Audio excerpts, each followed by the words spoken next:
Good afternoon, everybody. Welcome to Earth Day 2020.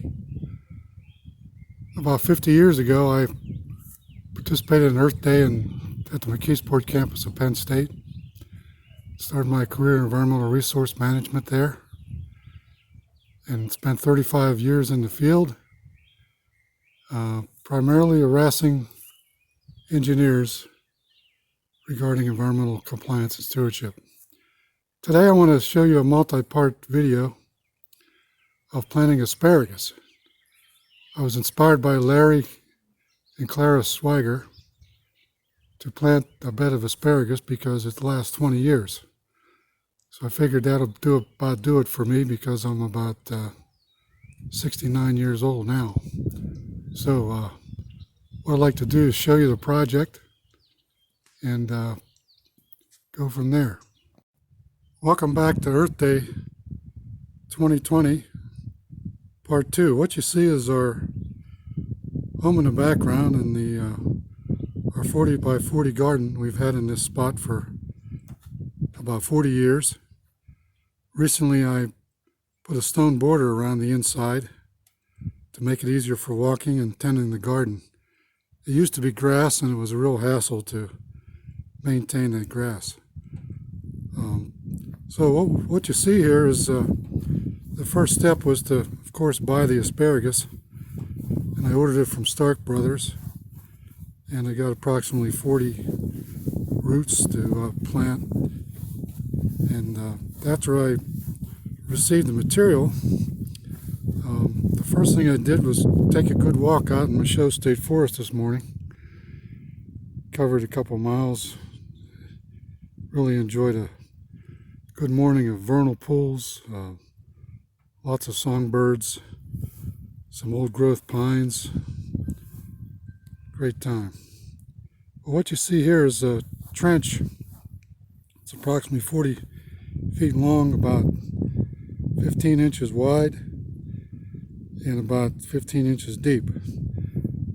And it took me about an hour to dig that trench. This garden's been here a long time, so the soil is really nice and tillable. The next step is to take compost and put it in the bottom of the ditch. And over here, you'll see my garden way cart.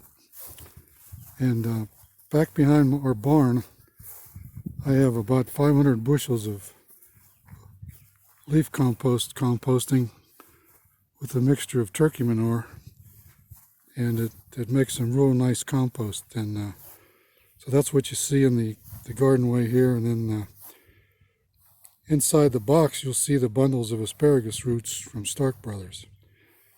They pack them in lime, and they give you an option of either washing it off or just leaving it on. So what I'm going to do now is put the compost in the ditch, and I'll show you that when it's finished.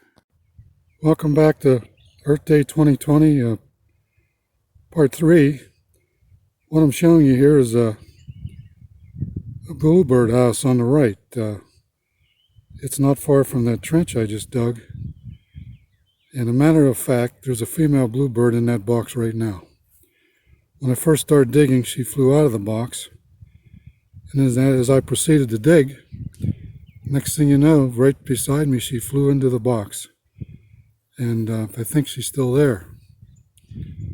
I made approximately 36 bluebird houses, and our plan is to take them up to Abigail Peachy's veal farm up in Dillsburg and help install those bluebird houses out on the farm. So I'm looking forward to that. I actually have another bluebird house on the other side of the garden. It's currently not occupied as far as I can see. Welcome back to Earth Day 2020, Part 4. I thought I should show the young folks what a compost pile looks like. They quite often don't know where things come from. That's made up of the oak leaves that I collect from our trees in the fall and then mix in about a half a ton of chicken manure or turkey manure I get from weavers. They put it on our fields. As you can see, there's a pasture in front of me. We had horses at one time. There's about 3 acres of pasture that you'll see out in front of me there, just to the left of the garden. And up on the hill, you'll see what we call the Love Shack. But it's really not the Love Shack because our kids came along before I built the building. Didn't really need it. So I'm walking over to the garden now to show you where the compost is going to be placed. Well, it was placed in the ditch. Put about probably 10 inches of compost in the bottom, and that will give nutrients to the asparagus for a long time. I also added about 35 pounds of pelletized lime on top of the compost and on top of the fill that's going to go back on the ditch. So the idea is the roots will dig down into that compost and give nutrients to the plant for a long time. And we're hopeful that this bed thrives. It's Jersey giant asparagus, and you can't really get asparagus till the 3rd year. The first 2 years you just leave it grow. It grows 2 or 3 feet high, and it gives nutrients to the roots, gets the roots established, and then after that you can harvest a good crop. So now I'm going to put some topsoil on top of the compost into a mound, and then place the crowns of the asparagus on that mound. I'm going to place them about every foot. That should do the trick. So I'll place the asparagus, and you'll see the next part when as the asparagus is placed.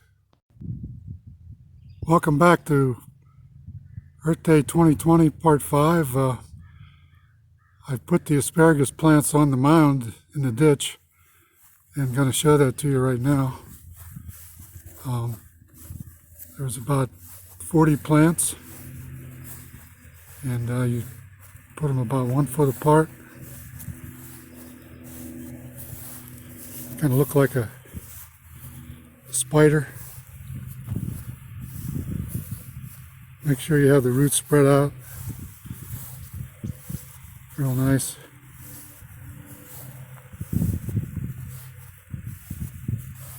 I'm not going to get too close to that bluebird house because I know she's in there.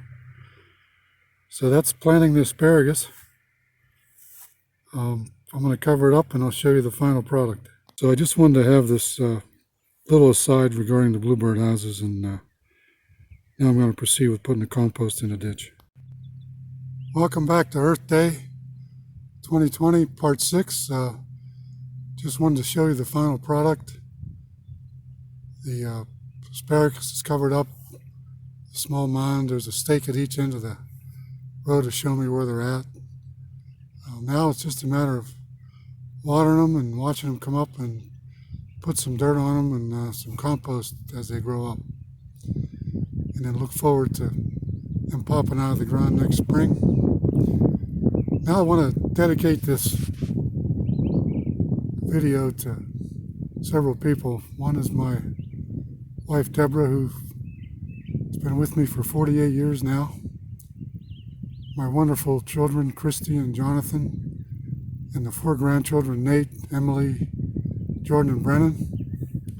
And I want to give a special thank you to my grandfather, Bill Kober, my dad's father, who showed me his love of gardening, music, fishing, hunting. He lived to be 92. He taught music lessons and garden till a week before he passed.